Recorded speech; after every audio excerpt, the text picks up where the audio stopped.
Todo dia 20 de novembro é celebrado no Brasil o Dia Nacional da Consciência Negra, um dia dedicado para pensarmos sobre a grande importância do povo negro na construção da sociedade brasileira.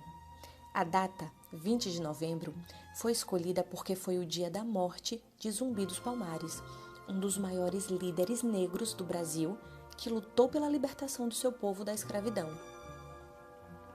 Por essa razão, vamos contar agora a história de Zumbi dos Palmares. Zumbi nasceu em 1655, em uma das aldeias do Quilombo dos Palmares. O Quilombo era uma aldeia formada por escravos fugitivos. O Quilombo dos Palmares recebeu esse nome pela grande quantidade de palmeiras que existiam no local em que se desenvolveu, a Serra da Barriga, localizada no estado de Alagoas. Inicialmente, Palmares se formou por alguns escravos fugitivos dos engenhos instalados em Pernambuco. Mas, com o tempo, outros escravos fugiram e se instalaram lá. Acredita-se que o Quilombo chegou a ter mais de 20 mil habitantes. Ainda pequeno, Zumbi foi capturado e entregue ao padre Antônio Melo. O padre resolveu chamá-lo de Francisco. O tempo passou e Francisco, já adolescente, lia, escrevia, falava latim e português, interessava-se pelas estratégias do jogo do xadrez e ajudava nas missas como coroinha. O padre Antônio Melo escreveu várias cartas a um amigo, exaltando a inteligência do garoto. Era um garoto brilhante.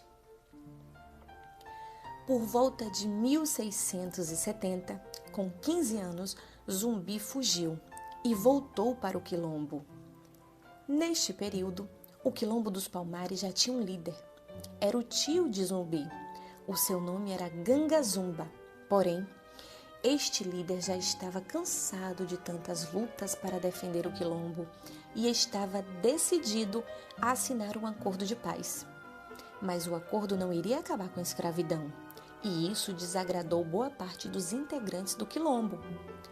Foi nesse momento que Zumbi rompeu com seu tio Gangazumba e passou a ser aclamado como grande chefe por aqueles que ficaram em Palmares. Zumbi tornou-se um dos líderes mais famosos de Palmares.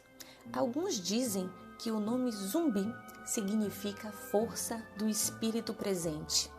Ele lutou incansavelmente contra a escravidão dos negros e era reconhecido como um protetor leal e corajoso do seu povo. Zumbi era um extraordinário e talentoso dirigente militar. Explorava com inteligência as peculiaridades da região. Durante 17 anos, Zumbi comandou o maior quilombo de todo o período colonial da América Latina. Substituiu a estratégia de defesa passiva por um tipo de estratégia de guerrilha, com a prática de ataques de surpresa a engenhos, libertando escravizados e apoderando-se de armas, munições e suprimentos, o que passou a incomodar não só os senhores de engenho, mas o próprio governo colonial. Os colonizadores e senhores de engenho queriam continuar explorando as riquezas do Brasil com o trabalho do povo negro, pior, escravizando o povo negro. Portanto, Zumbi lutou para que o Quilombo não fosse destruído pelos colonizadores. Lutou pela liberdade do povo negro, lutou contra a escravidão. Um verdadeiro herói que lutava por justiça. Ele era resistência. Porém, em 1694, o Quilombo foi invadido por forças lideradas pelo bandeirante paulista Domingos Jorge Velho. Era uma galera que queria prender novamente os negros fugitivos que viviam nos quilombos e manter a escravidão. Nesta invasão, Zumbi foi ferido, mas conseguiu escapar. Porém, infelizmente, em 20 de novembro de 1695, Zumbi foi capturado e morto.